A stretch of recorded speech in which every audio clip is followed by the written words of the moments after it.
दिल्ली के मुख्यमंत्री अरविंद केजरीवाल की मुश्किलें बढ़ती ही जा रही हैं। ईडी ने शराब घोटाले में अब केजरीवाल को एक बार फिर पूछताछ के लिए बुलाया है। इस बार ईडी ने समन में 18 जनवरी की तारीख दी है। जानकारी के लिए आपको बता दें कि अरविंद केजरीवाल को शराब घोटाले में ईडी की ओर से मिला यह चौथा समन है।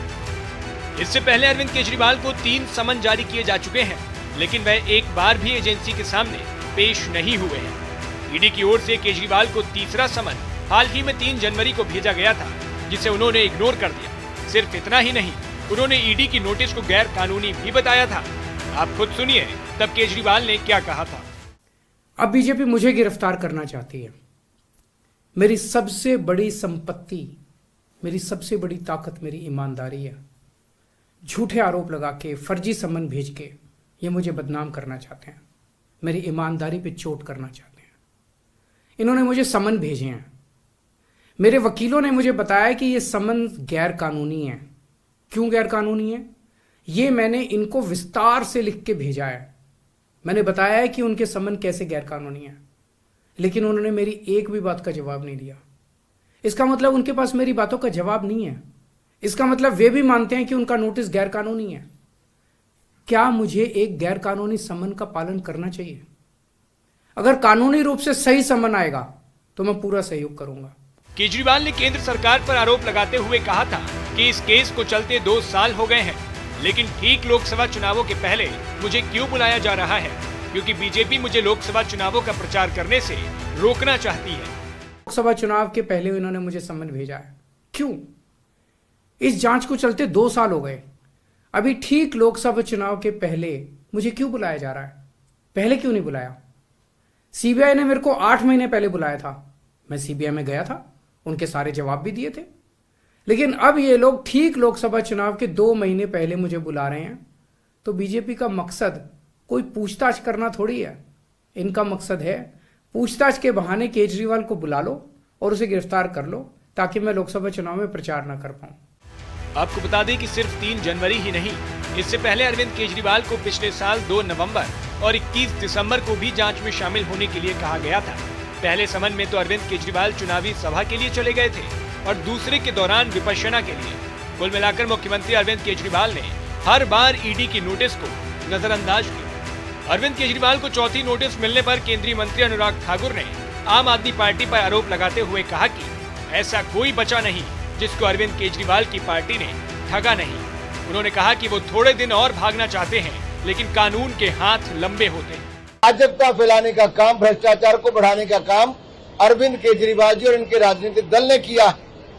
और जब जांच होती है तो जांच से भागने का काम करते हैं।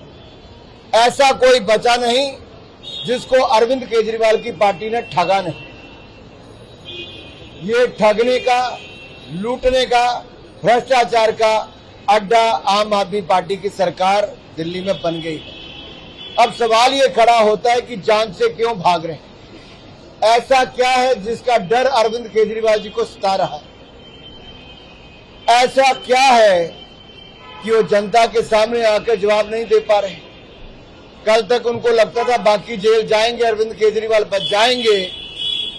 शायद थोड़े दिन और भागना चाहते हैं, लेकिन कानून के हाथ बहुत लंबे होते हैं। वहीं बीजेपी नेता बांसुरी स्वराज ने अरविंद केजरीवाल पर ईडी की जांच से भागने का आरोप लगाया और कहा कि जांच एजेंसियों को दरवाजे तक आने के लिए मजबूर कर रहे हैं।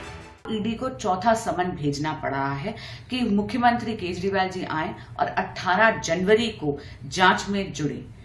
केजरीवाल जी, मैं आपको कहना चाहूंगी, section 50 subsection 3 of the PMLA act अनिवार्य करता है कि अगर ईडी का समन आया है तो आपको जांच में जुड़ना ही पड़ेगा। ये मैंडेटरी है।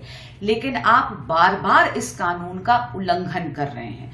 दूसरी तरफ आपके साथी, एक कहानीकारों की पार्टी बन गई है आम आदमी पार्टी। आपके सभी साथी भ्रमित कर रहे हैं जनता को और अजीब अजीब सी भविष्यवाणियां करते हैं कि आप अरेस्ट हो जाएंगे। मैं आपसे पूछना चाहती हूं कि इतना बड़ा शराब घोटाला आपकी पार्टी के नेताओं ने करा है, आप जांच से भाग क्यों रहे हैं? आप अगर कट्टर ईमानदार हैं, आपका बेदाग दामन है, तो जाइए जांच में जुड़िए, दूध का दूध और पानी का पानी हो जाएगा। लेकिन जब जब आप निरादन करते हैं समन्स का, तो आप भी विवश करते हैं कि ये जांच एजेंसियां आपके द्वार तक आए। मुझे ऐसा लगता है जैसे आप चाहते हैं कि ये जांच एजेंसियां आपके द्वार तक आए, ताकि आप ये एक विक्टिम कार्ड प्ले कर सकें। आपको बताते चले कि कथित दिल्ली शराब घोटाला 2021 से 2022 में आबकारी नीति से संबंधित है।